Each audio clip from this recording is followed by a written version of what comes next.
రేపు పొద్దున్న అమర్నాథ్కి బాలేదు, అమర్నాథ్ సీట్ ఇస్తే అక్కడ గెలవడం కష్టం అనుకుంటే అవసరమైతే అమర్నాథ్ని కూడా పక్కన పెడతాడు జగన్మోహన్ రెడ్డి గారు.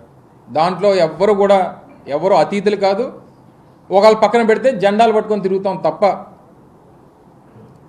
జగన్మోహన్ రెడ్డి గారి నాయకత్వం ఈ రాష్ట్రానికి అవసరం అనేటువంటిదే ఈరోజు రాష్ట్రంలో ఉన్నటువంటి ప్రతి ఒక్క వైఎస్ఆర్ కాంగ్రెస్ పార్టీ కార్యకర్త అభిమాని తాలూకా ఎజెండా. దానికి ఏ త్యాగానికైనా లేదా ఏ జగన్మోహన్ రెడ్డి గారి నిర్ణయాల్లో పార్టీ అవసరానికైనా అందరూ సిద్ధంగా ఉండాల్సిందే అనేటువంటిది మీ ద్వారా మరొకసారి ప్రతి ఒక్కరికి తెలియజేస్తూ ఉన్నా. సో ఇది ఒక్కటితో ఆగిపోతుందని మాత్రం దయచేసి అనుకోకండి.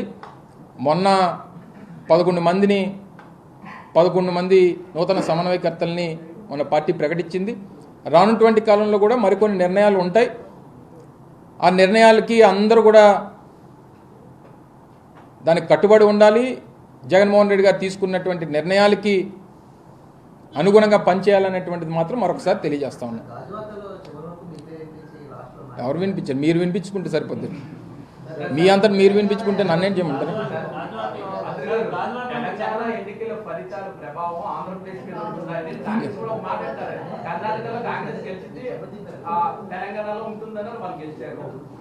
అంటే ఇప్పుడు కర్ణాటకలో కాంగ్రెస్ గెలిచింది కాబట్టి తెలంగాణలో గెలిచింది. తెలంగాణలో కాంగ్రెస్ గెలిచింది కాబట్టి మళ్ళీ కాంగ్రెస్ గెలిచేస్తుంది. ఇక్కడ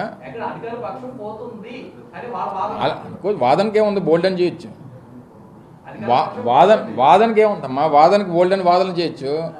నీతో కూర్చుంటే ఉదయం వరకు తెవలదు అని చెప్తున్నాను. వాదనకు వచ్చేసరికి ఏదైనా వాదన చేసుకున్నప్పుడు కొన్ని 2 సపరేట్ పోల్స్ మాట్లాడుకున్నప్పుడు ఏం జరుగుతుంది చెప్పు? నార్త్ పోల్ సౌత్ పోల్ కలుస్తాయి ఎప్పటికన్నా? కలవు కదా. సో ఆ వాదనలకు వచ్చేసరికి ఏదన్నా వాదన ఉండొచ్చు, కానీ మాకు దానికి అక్కడ ఫలితాలకి ఇక్కడ ఇంపాక్ట్కి ఏ రకమైనటువంటి సంబంధం ఉండదు.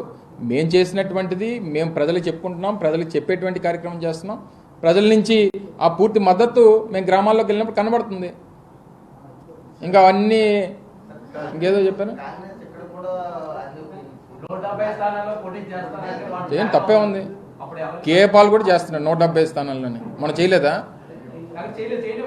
కేఏ పాల్ గారు మొన్న 2019 మందరా అక్కడ సంగతి వదిలేదు. చెప్తున్నాను, ఇక్కడ ఏ పార్టీ అన్నా ప్రజాస్వామ్యంలో ప్రతి ఒక్కరు నువ్వు పార్టీ పెట్టి నువ్వు 175 మంది క్యాండిడేట్లు పెట్టచ్చు.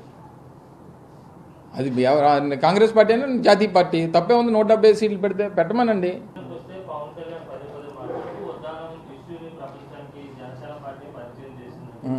ఏం పరిచయం చేసింది? సరే, ఆయనే లేవనెత్తాడు, చాలా బాగా లేపాడు, ఆయన తప్పలేదు. ఆ లేపినప్పుడు మరి అప్పుడు రాష్ట్ర ప్రభుత్వం ఏ పార్టీ ఉంది ఆ రోజు రాష్ట్రంలో?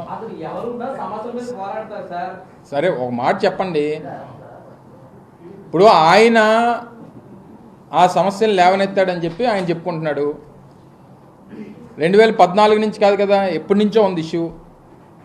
ఎప్పటి నుంచో ఉన్నటువంటి ఇష్యూని కొన్ని ప్రముఖ టీవీ ఛానల్స్ ఇవన్నీ ప్రచురించాయి. తర్వాత ఆయన ఏదో వెళ్ళాడు, చూపించిన తర్వాత చంద్రబాబు నాయుడు కలిశాడు. చంద్రబాబు నాయుడు ఇద్దరు మళ్ళీ కుమ్మకైపోయారు, కాము కూరుకున్నారు. మేము వచ్చిన తర్వాత దానికి పునాది వేసి రీసెర్చ్ సెంటర్ని ఏర్పాటు చేసి పెద్ద హాస్పిటల్, ఈరోజు వాటర్ ప్రాజెక్ట్, గ్రౌండ్ వాటర్ వల్ల ఏమైనా ఇబ్బంది ఉంటుందేమో అని చెప్పి 250 కోట్ల రూపాయలు పెట్టి గ్రౌండ్ వాటర్ ప్రాజెక్ట్ ఒకటి ఏర్పాటు చేసి మేమే పనులు ప్రారంభించి మేమే ప్రారంభోత్సవం చేస్తూ ఉన్నాం. సరే, మాకు ఇందులో క్రెడిట్ ఇవ్వమని కానీ ఇంకోటి కానీ వాస్తవాలు తెలుసుకోమని చెప్తున్నాం. సమస్య ప్రతి ఒక్కరు చూపిస్తాడు. సమస్యను చూపించడం పెద్ద గొప్ప కాదు, సమస్యకి పరిష్కారం చూపించేటువంటి నాయకుడు. అది మా ప్రభుత్వం చేసింది, అది మేము గొప్పగా చెప్పుకుంటాం. సమస్యలనే నువ్వు రోడ్డు మీద వెళ్ళినప్పుడు ప్రతి ఒక్కరు ఉచిత సలహాలు ఇస్తాడు, అవునా కదా? లేకపోతే క్రికెట్ స్టేడియంలో మొన్న ఇండియా ఆస్ట్రేలియా మ్యాచ్ అయింది. అప్పటి వరకు 10 మ్యాచ్లు గెలిచాం మనం.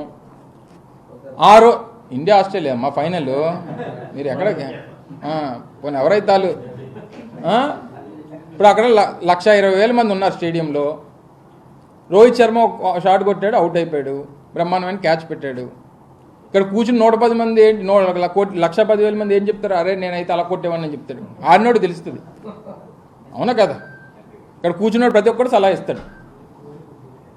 10 మ్యాచ్లు గెలిచిన వాళ్ళు ఓడిపోయామనంటే పరిస్థితులు, అక్కడ ఉన్నటువంటి సిచ్యువేషన్స్, అనేక సిచ్యువేషన్స్.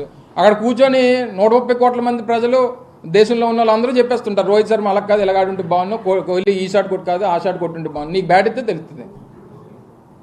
సలహాలు ఇవ్వడానికి సమస్యలు చెప్పడానికి కొన్ని లక్షల మంది ఉన్నారు, కానీ వాటికి పరిష్కారం చూపించేటువంటి వాడు ఈరోజు రాష్ట్రంలో జగన్మోహన్ రెడ్డి గారు. వాళ్ళకి పరిష్కారం, శాశ్వత పరిష్కారం సమస్యలకు చూపించేటువంటి నాయకుడు జగన్మోహన్ రెడ్డి గారు అని చెప్పి ప్రజలు నమ్ముతూ ఉన్నారు. డెఫినెట్గా రేపు 2024 జగనన్న వన్స్